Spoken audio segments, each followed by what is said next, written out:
Come on in. Our green room is our Caregivers Resource Center.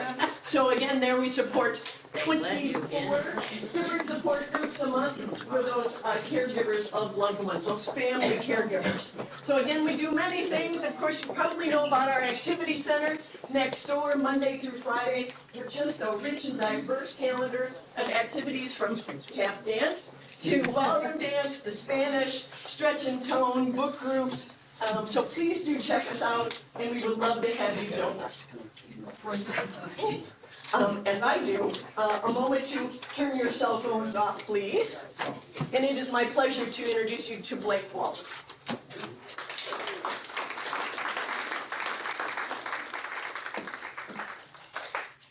Hi. This is remarkable. This room is filled. We are hoping. My name is Blake Walton. I come here as an independent contractor. Really, my company is Solo Productions.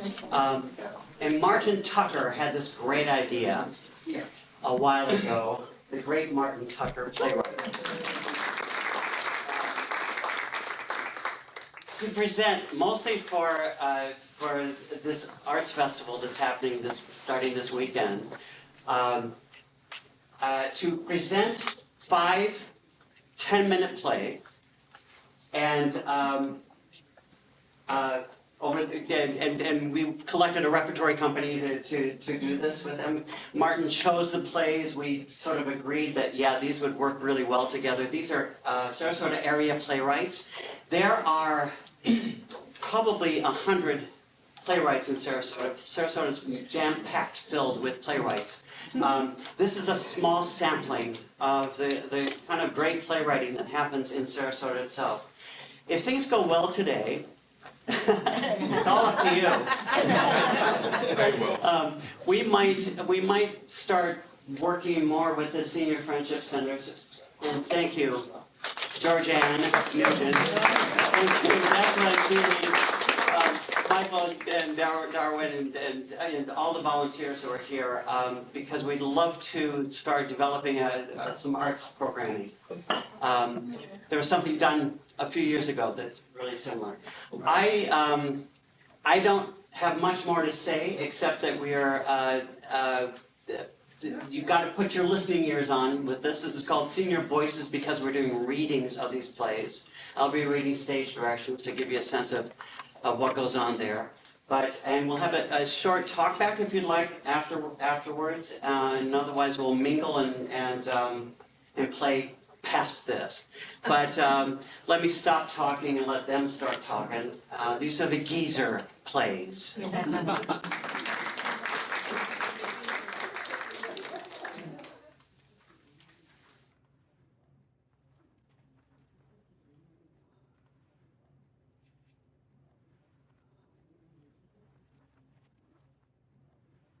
80-something, a comedy by Martin Tucker.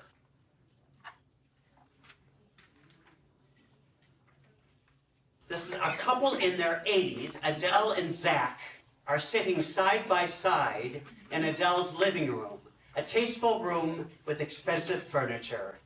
They each hold a glass of wine. We have such a great relationship. I think we're blessed, Zach, to meet at this stage of our lives and form the band we have. I never would have imagined. We are lucky. To be such good friends.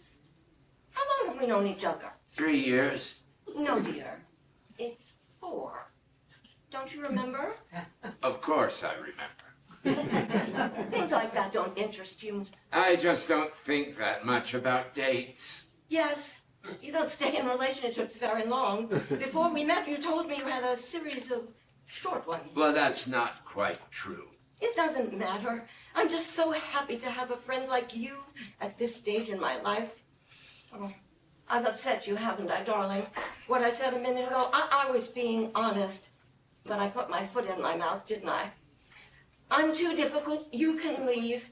I always want what's best for you. I am upset. Oh, dear. My niece phoned me earlier. Before coming here? Of course, before coming here. If If I was here when she phoned, you would have heard the ringing. I'm not sure I like your tone. Well, I'm upset. You asked me if I was upset, and I'm upset. You needn't take it out on me. I'm not taking it out on you. I'm expressing. Please, don't raise your voice.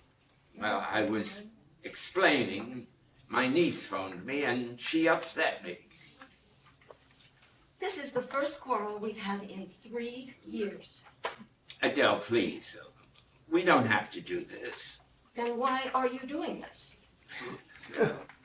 This is the first quarrel we've had in 3 years. 4. Well, you're right.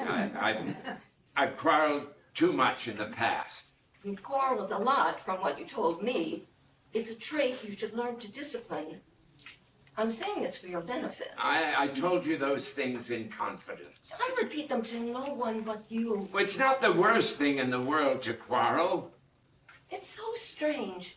You with so many relationships, and me with only one. I can't bear the thought of loving someone else that way. You understand, don't you, darling? I've accepted your conditions. It's because we've been so honest with each other that we have this wonderful relationship. Would it dishonor him, your dead husband? I can't change. That's all. Yes, you're honest about that. We have something else. A beautiful friendship. You won't exchange a perfect dead husband for an imperfect living one? That's unkind. I'm never unkind to you, have I? Anyway, you say you didn't want to marry again. How many times have you told me it's too difficult to resist quarreling once you're married? Didn't you say that a month ago? Well, I think I've been more than accommodating. Oh, darling Zach, don't you know how much our relationship means to me? We're still apart. You live here, I live there. It's only down the block. I can phone and you're here in a minute. I can't sprint the way I used to. Then find another girlfriend. You'll quarrel with her over the toothpaste. I know you well enough. I need to keep things separate. That's how I keep them together. Didn't I tell you that? You told me. I talk to you as if we were married. The things I tell you, doesn't that tell you how much I care for you? How much? Yes. Don't I let you drive my car sometimes? You're not the safest driver. You're absent-minded and nearsighted. I haven't had an accident in years. That's not your fault. Sorry I said that. Thank you. Please, darling, I adore your mind. I can't think of another person I would want to turn to when it comes to a mind. I want other spots. And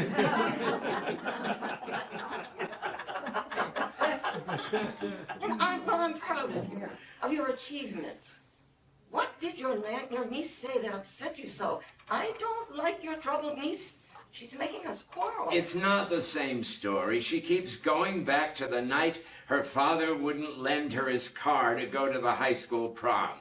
She couldn't get to the prom because her boyfriend didn't have a car, and she'd promised the boyfriend she'd get her father's car, and her father reneged at the last minute. He wouldn't let her have the car because he didn't like the looks of her boyfriend. It was a new car. Maybe it was a year old. Anyway, he wasn't going to let some inexperienced kid drive his car. So your niece never got to the prom? Right, and she's never forgiven her father. She cursed him, and he chased her through the house, and she ran into the bathroom and locked the door and stayed there all night crying. What a sad story. I can understand her father's point of view. You can? My father bought me a convertible for my high school graduation, and I didn't let my boyfriend drive it. I didn't think it was a good idea. You haven't changed. And what do you mean by that? You don't let me drive your car all the time, your classy car. Well, it's one of a kind. You know that. You're nervous with it. I let you drive in the mornings. I don't think it's such a good idea. Anyway, you don't like driving my car. You don't like driving a big car. You told me. It's against your political philosophy. I might change. I might like driving a big car. Let's not go into this. I kept my car in mint condition for 15 years. It's as perfect today as it was the day I bought it, and it's a collector's item. I don't mind driving in your car. It's a small car, but I don't complain. I might spoil your big car, is that it? Oh dear. Oh dear. I really am annoyed at your niece for making us quarrel. We're not quarreling. I don't know what this is then. Your niece is a very troubled young woman. Leave my niece out of this. She's got her own problems. All right. We haven't quarreled in 4 years, so why should we start now? Our friendship, Zach, I can't tell you how much I appreciate you, admire you, respect you. You do believe me, don't you, darling? Blackout. Scene 2. Adele and Zach are sitting in the same positions, each holding a glass of wine. It seems like just yesterday we were sitting here with a glass of wine and talking. It was yesterday. You always joke, Zach. I can't be sure when you're serious. I don't like saying this, but it's not one of your finer qualities. I'll try harder. Are you at it again? You know you can be adorable when you want to. You can be brilliant when you try. I'll try. And you're a handsome darling. I like to look at you. I'll try to look my best for you.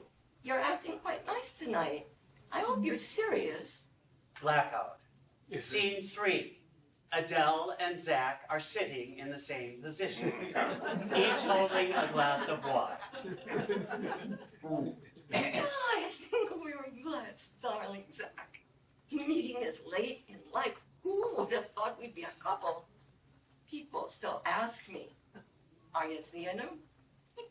What do you say? You know what I say. Of course I say. Oh, I like that. We're so lucky to have such a rare friendship at this stage of life. Yes, It was different with my husband. you've told me many times. I know.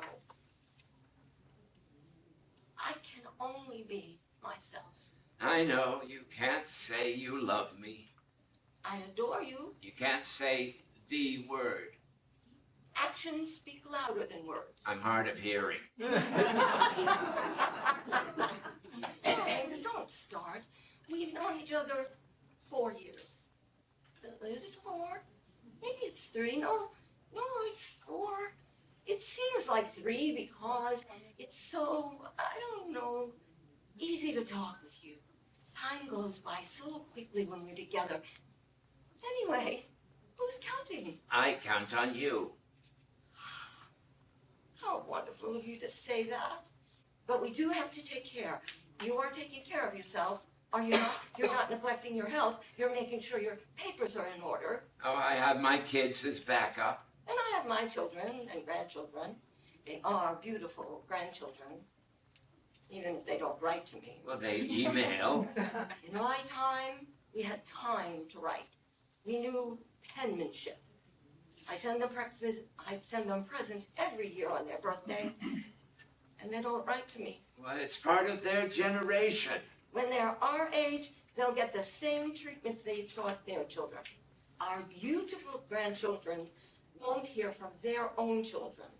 Oh, I'll get over it. I express myself, then I get over it. We have to accommodate the present.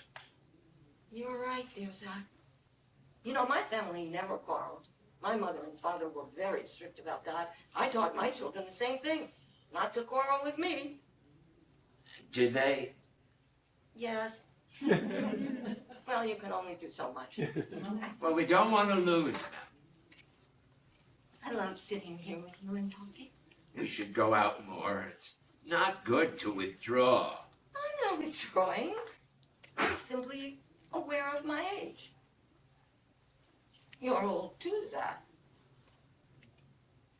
There are still things we can do. Don't start. You have your men's group, I have my plants. I love talking to them. Sometimes a man likes to pretend. You had a past. I had a past. but it's past. Now, that's one way of putting it. How's your troubled niece? You shouldn't talk about my niece that way. What way am I talking? She's my niece. You told me she was troubled. Goes to a psychotherapist at her age. So why shouldn't I say she's a troubled niece? She's my niece and she has trouble. She's not a troubled niece. Oh, dear. I don't like your troubled niece. I mean your niece with troubles. We're not quarreling, are we, darling? No. Oh, almost quarreling. I like you this way, dear Zach. Would you fill my glass again with that nice wine? I just want to sit and talk. Zach gets up to the table and lifts the decanter of wine and is about to pour wine into her glass. Zach, What? I do care for you. Greatly. I'm not going to repeat this. I do love you. I know. You don't have to repeat it. I love you. And I'll repeat it. End of play.